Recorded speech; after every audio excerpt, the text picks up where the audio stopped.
Lawyers have read it. What is a detail that your client failed to bring up to you that completely lost you the case? 1. A friend of mine is a lawyer, and he told me about a client who showed up to court wearing the exact same outfit he had on during the burglary. When the CCTV footage was presented as evidence, the client looked down at himself and went, "Oh no." 2. This wasn't my client, but the son of the opposing party, and possibly the party himself, lied about being blind to seem more sympathetic as a witness. None of us knew until he took the witness stand. Their lawyer asked him to take the oath, and he picked up the card and read it aloud. That was just the cherry on top of a series of absurd events. The judge dismissed the whole case in our client's favor shortly after. I was just a trainee at the time, but my boss, who was in her late 60s, said it was the most ridiculous case she'd ever worked on.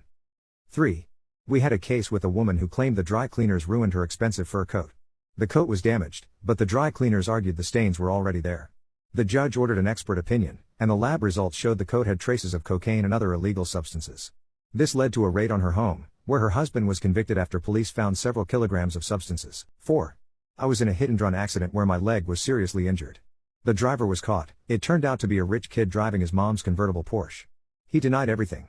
During the trial, the prosecutor asked how long he'd been driving, and he replied, "Do you mean legally or illegally?" The judge immediately started questioning him about his illegal driving, and his defense team just sank into their seats. Unsurprisingly, he lost the case. A year later, he tragically died in a boating accident. He flipped a speedboat while on vacation, and it turned out he had been drinking. Sometimes, life has a way of balancing things out. 5. I'm not a lawyer, but my parents went through a long, messy divorce that dragged on for 2.5 years in court. My dad claimed my mom was trying to take 100% of everything based on a settlement offer she sent him. What he didn't tell his lawyers was that her original offer, sent to his previous lawyers, was for a fair 60-40 split. The 100% offer was just a response to an equally ridiculous offer he sent first. Once my mom proved her initial offer was reasonable, the judge basically ruled everything according to that first offer. My dad's lawyers were furious because they had built their entire case around the claim that she was being unreasonable. I think their argument was about her not sending genuine settlement offers, but I'm not entirely sure why.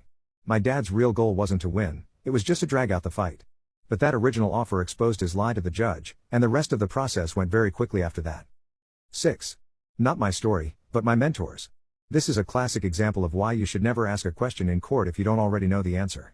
During a divorce trial, the wife accused her husband of abusing her during the marriage.